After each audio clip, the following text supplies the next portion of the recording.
आपने अभी तक हमारा चैनल सब्सक्राइब नहीं किया तो अभी सब्सक्राइब करें और बेल आइकॉन को क्लिक करके हमारी लेटेस्ट वीडियोस के बारे में अपडेट। हेलो बच्चों, कैसे हो? आपके फर्स्ट टर्म में एमसीक्यूज आएंगे, उनके लिए मैंने ये वीडियो बना दी है। ठीक है, तो चलिए अब करते हैं ऑर्गेनाइजेशन पे बात। Organizing process includes one of the following. जो ऑर्गेनाइजिंग प्रोसेस है उसमें आप क्या इंक्लूड करते हो? इनमें से एक वन पूछा है बेटा। ठीक है, तो देखो फर्स्ट ऑप्शन है आपका ग्रुपिंग ऑफ एक्टिविटीज़। जब भी आपको ऑर्गेनाइजिंग की बात याद आएगी तो आप वहाँ पे ग्रुपिंग ऑफ एक्टिविटीज़ कर देना। सभी लोग जो बिजनेस, ये मान लो बिजनेस है और इसमें ये सारे वर्कर हैं, ठीक है, इन सभी की एक्टिविटीज़ को मिलाया जाता है, यानी किसके अकॉर्डिंग कराया जाता है? गोल के अकॉर्डिंग। तो ग्रुपिंग ऑफ एक्टिविटीज़ इसका राइट आंसर होगा। आगे ऑप्शन दिए है प्रिस्क्राइबिंग डिसिप्लिनरी एक्शन या डिटरमाइनिंग ऑब्जेक्टिव्स या प्रिस्क्राइबिंग वर्क शेड्यूल। देखिए ये सारे होते तो है, लेकिन उसने ऑर्गेनाइजिंग प्रोसेस पूछा है। ठीक है, तो प्रोसेस में क्या आता है? Grouping of activities. Next question देखिए बच्चे, one of the following is not an importance of organizing. Organizing की क्या इम्पोर्टेंस नहीं है? ठीक है, तो रोल क्लियरिटी। देखो ये मान लो कि ये एक बॉस है और ये इसका एक जूनियर है। ठीक है, तो इसको क्या रोल करने हैं, क्या काम करने हैं, ये क्लियरिटी तो ऑर्गेनाइजिंग में होती ही है। ठीक है, मतलब ये ऑर्गेनाइजेशन का ये होता है कि किस तरह से सभी को अपने अपने काम करने होते हैं। ठीक है, तो ये तो होगा। आगे देखिए परफॉर्मेंस अप्रेजल, ये आप आगे रिक्रूटमेंट में पढ़ोगे। ठीक है, तो ये नोट पूछा है तो यही आपका राइट आंसर है ये। ठीक है, बाकी अडेप्टेशन टू चेंज ये भी होता है कि जैसे जैसे आपके बाहर एनवायरनमेंट में चेंज आते हैं, ठीक है, तो आप अपने ऑर्गेनाइजेशन में भी उसी तरह से चेंज कर लेते हो। ठीक है, ग्रोथ एंड एक्सपेंशन, ये इतना आपका बिजनेस है तो हर कोई चाहता है कि उसका बिजनेस इतना बड़ा हो जाए। ठीक है, तो ग्रोथ और एक्सपेंशन भी होना चाहिए। तो उन्होंने नोट पूछा है, तो क्या नहीं होता ऑर्गेनाइजिंग में? परफॉर्मेंस अप्रेजल नहीं होता। नेक्स्ट देखिए बेटा, organizational structure establishes relations between. Organization में जो स्ट्रक्चर बनाया जाता है उसमें किस किस के बीच में रिलेशनशिप बनाया जाता है? ठीक है, अब मान लो ये एक डिपार्टमेंट है। ठीक है, तो यहाँ पे मान लो सेल्स डिपार्टमेंट, परचेज डिपार्टमेंट। ठीक है, तो अब सेल्स डिपार्टमेंट में किसको रखोगे आप? लोगों को काम पे रखोगे। ठीक है, तो पीपल होना चाहिए और उनको फिर क्या दोगे? काम दोगे, तो वर्क भी आ गया। ठीक है, और जब काम करेंगे तो हो सकता है कि वो मशीन भी यूज़ करें आपकी। ठीक है, ऑफिस का और भी सामान यूज़ करेंगे तो रिसोर्सेज भी आ गया। तो यही आपसे पूछा है। Organizational structure establish relationship between, किस में रिलेशन बनाता है? People, work and resources. ठीक है, तो राइट आंसर आपका बी हो गया। ठीक है, नेक्स्ट क्वेश्चन देखिए, one of the following is an advantages. Advantages मतलब एक मेरिट, इसकी अच्छाई। ठीक है, plus point of functional structure. देखिए आपके स्ट्रक्चर टू टाइप्स के बताए हैं मैंने आपको, आप चाहे तो प्लेलिस्ट में मेरी वीडियो में जाके देख सकते हैं। एक आपका फंक्शनल स्ट्रक्चर होता है, ठीक है, फंक्शनल, और दूसरा कौन सा था? डिविजनल। तो फंक्शनल में आप क्या क्या करते थे कि लेबर को उनके काम के अकॉर्डिंग डिवाइड कर देते थे, और डिविजनल में क्या करते थे कि अब एक से ज़्यादा जब आप प्रोडक्ट बना रहे, एक टाइप से ज़्यादा टाइप के प्रोडक्ट बनते थे तो आप सभी को अलग अलग डिपार्टमेंट में काम बांट देते थे। ठीक है, तो यहाँ पे उन्होंने क्या पूछा है कि अब इसके जो फंक्शनल स्ट्रक्चर है उसके एडवांटेजेस, यानी तो इसमें आंसर राइट क्या आ जाएगा? Easier employ learning. जो आपके एम्प्लॉय हैं उनकी जो लर्निंग है, जो वो सीखते हैं ना इसमें, तो वो आसानी से सीख लेते हैं। क्यों? क्योंकि हर एम्प्लॉय को एक काम दिया, ये एक एम्प्लॉय है, इसको एक ही काम का एक प्रोसेस दिया जाएगा। ठीक है, तो ये एक काम में जल्दी से माहिर हो जाता है, यानी एक्सपर्ट हो जाता है। ठीक है, तो यही इसका एडवांटेजेस है। मान लो कि एक टी शर्ट बन रही है तो एक एम्प्लॉय को कटिंग का काम दे दिया जाएगा, तो ये कटिंग करने में एक्सपर्ट हो जाएगा और जल्दी सीख जाएगा। एक को स्टिचिंग का दे दिया जाएगा। ठीक है, तो अलग अलग काम बांट दिए जाएंगे। तो किसी भी एक पर्सन को जब एक छोटा सा ही काम दे दिया जाता है या एक ही टाइप का काम, तो उसमें वो प्रैक्टिस कर करके क्या हो जाएगा? एक्सपर्ट, तो वो आसानी से सीख जाएगा। यही पूछा है। नेक्स्ट क्वेश्चन देखिए, divisional structure leads to conflict in. Conflict मतलब कन्फ्लिक्ट होता है एक तरह से आपका विरोध करना, ठीक है। तो ये क्या पूछ रहा है आपसे कि divisional structure leads to conflict in, तो ये किस में कन्फ्लिक्ट करता है? रिसोर्स एलोकेशन में। वरना देखिए मार्केटिंग मैनेजमेंट इजीली हो जाता है, मोटिवेशनल भी होता है, प्लानिंग प्रोसेस भी होता है, ठीक है। लेकिन काम में जो चीज़ें यूज़ कर रहे हो, मशीन, प्लांट्स, उसको किस तरह से डिवाइड करें, इसमें एम्प्लॉय कन्फ्लिक्ट पैदा करते हैं। मान लो कि यहाँ पे आप मेटल से सामान बना रहे हो, ठीक है, मेटल की चीज़ें, और यहाँ पे आप प्लास्टिक की चीज़ें बना रहे हो, ठीक है। इसका भी सेल्स डिपार्टमेंट है, इसका भी सेल्स डिपार्टमेंट है। अब जो बेचना है उसके लिए आपके पास लिमिटेड रिसोर्स है, तो अब रिसोर्सेज को मेटल वाला कहता है मुझे दे दो, प्लास्टिक वाला कहता है मुझे दे दो, ठीक है।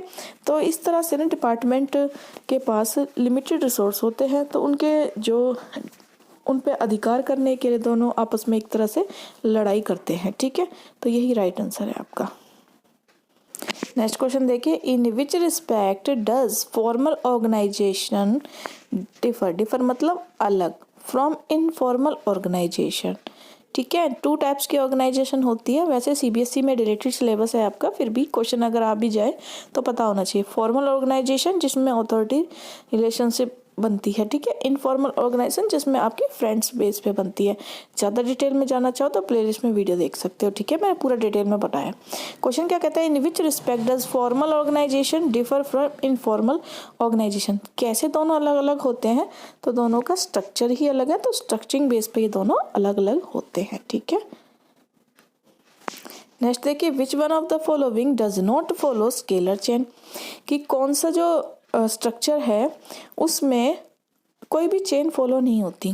तो ये किस में होते हैं? इनफॉर्मल। इनफॉर्मल क्या होता है? फ्रेंडली रिलेशन होता है, कि जिसकी फीलिंग्स या दोस्ती में कन्वर्ट हो जाती है, जैसे कि फीलिंग्स, इंटरेस्ट, आपस में एक जैसे विचार हो तो वो दोस्त बन जाते हैं एम्प्लॉयज़, ठीक है, बिजनेस में। तो अगर जो दोस्ती हो रही है एम्प्लॉयज़ के बीच में, तो उनके बीच में इनफॉर्मल ऑर्गेनाइजेशन हो जाएगा। अब दोस्तों में कोई ऐसे थोड़ी है कि वो दोस्त एक इसको ऑर्डर देगा, ये इसको ऑर्डर देगा, ठीक है। उनमें तो कोई भी किसी को भी कुछ भी बता सकता है, तो किसी भी फ्लो में कम्युनिकेट हो सकता है, ठीक है। तो यहाँ पे इनफॉर्मल ऑर्गेनाइजेशन राइट आंसर हो जाएगा, क्योंकि स्केलर चेन क्या होती है? स्केलर चेन तो ये होती है ना आपकी कि इस तरह से आप किसी को ऑर्डर दोगे और शिकायतें ऊपर अथॉरिटी में जाएंगी। ये फॉर्मल में तो फॉलो हो सकती है, लेकिन इनफॉर्मल में नहीं होती। इनफॉर्मल में दोस्त होते हैं, वो ये मान लो ए है, ये बी है, आपस में एक दूसरे को कोई भी कुछ भी बता देता है, ठीक है। नेक्स्ट देखिए, डिग्री ऑफ डिसेंट्रलाइजेशन इंडिकेट्स। जो आपका डिसेंट्रलाइजेशन, पहले तो ये होता क्या है, किस तरफ इशारा करता है? मान लो ये एक बॉस है, अब ये चाहता है कि मेरा काम ए और बी देख लें, ठीक है, और ए बी के नीचे नीचे भी थोड़े से एम्प्लॉय दिए हुए हैं, तो अब इसके नीचे भी 4-5 वर्कर हैं, ठीक है। अब ए को 4-5 वर्करों से काम कराना है, तो ये वर्कर ना ए की बात जब मानेंगे जब ए के पास कोई पावर हो, तभी वो इससे डरेंगे, ठीक है, इसका काम टाइम पे करेंगे।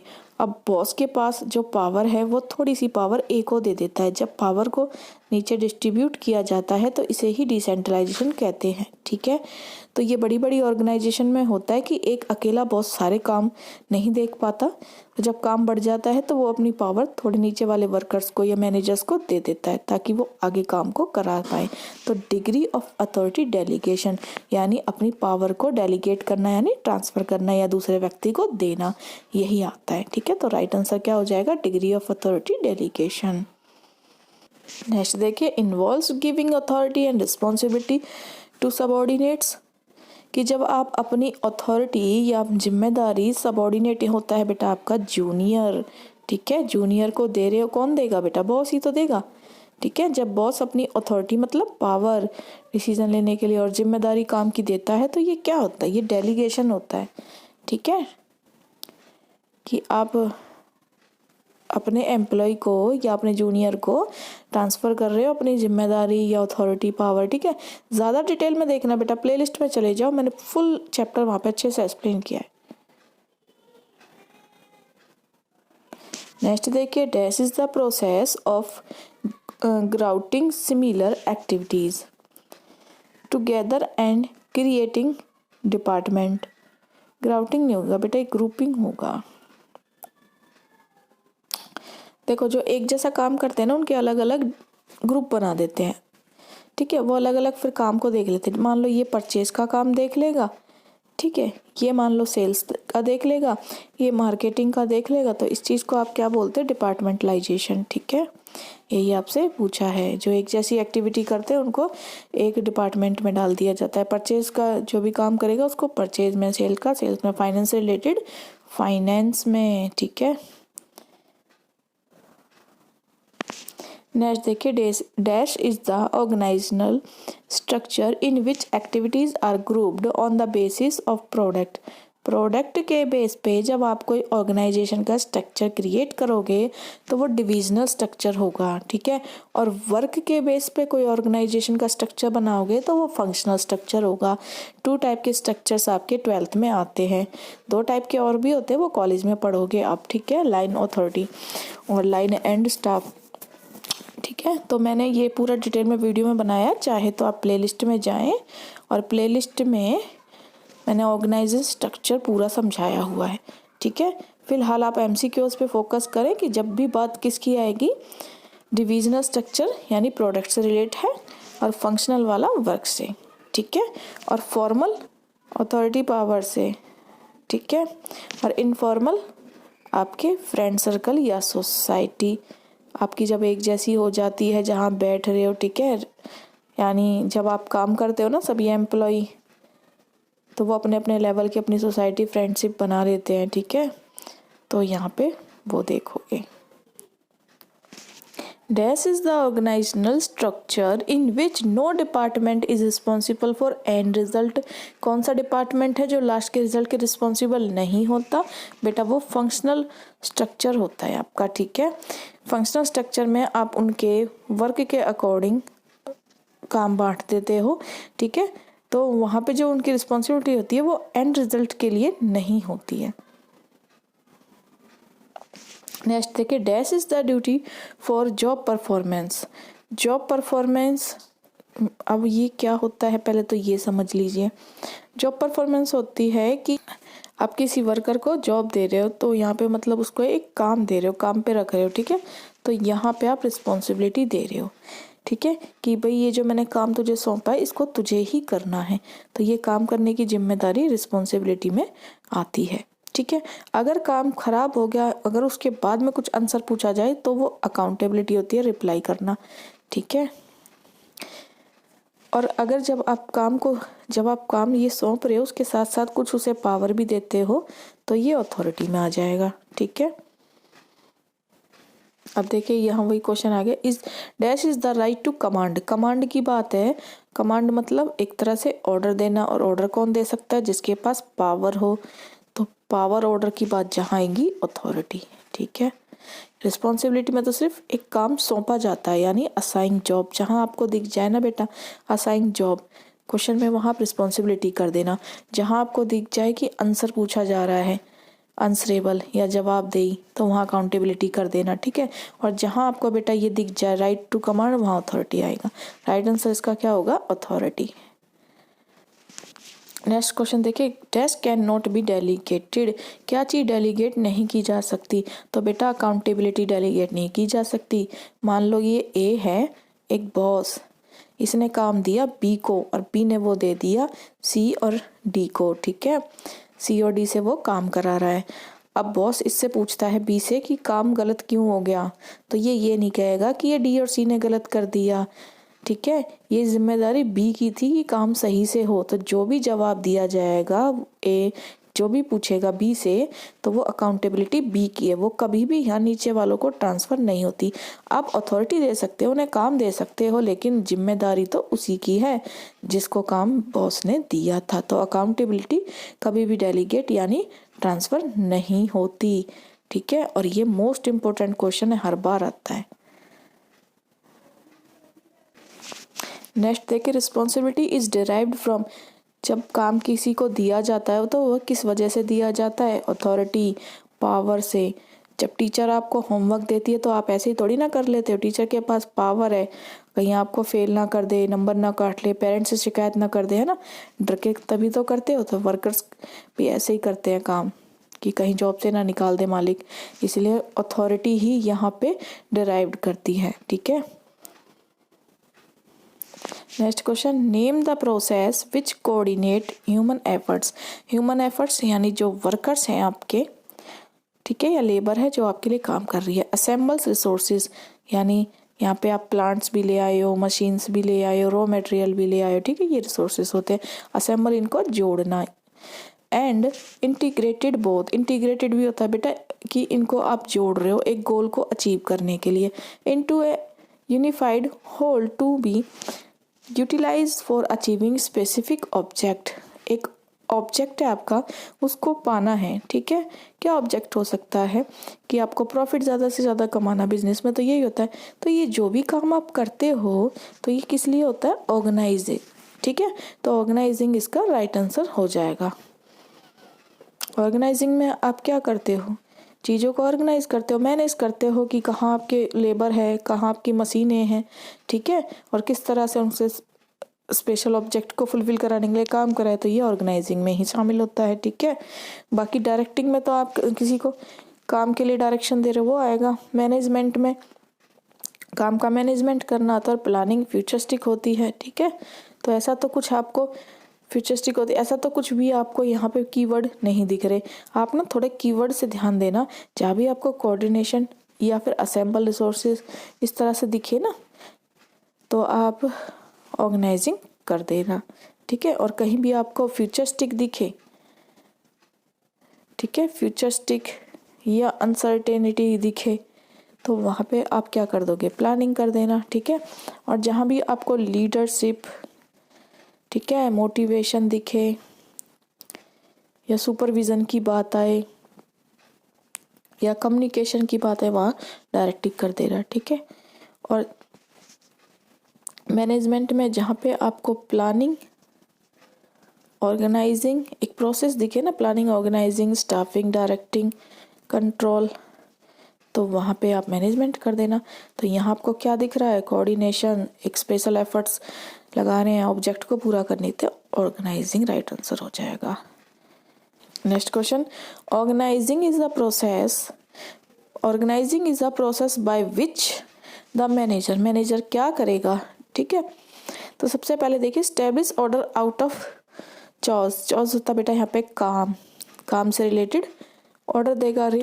कन्फ्लिक्ट होता है बेटा कि कई बार ना लड़ाई झगड़े हो जाते हैं लोगों के बीच में काम को लेकर, कि ये काम मैं नहीं करूँगा, ये काम इसको कैसे दे दिया, या ये रिसोर्सेज मैं यूज़ करूँगा। तो इन सब चीज़ों को भी मैनेजर क्या करेगा, दूर करेगा। ठीक है, रिमूव मतलब हटा देगा। Creates an environmental suitable for team work.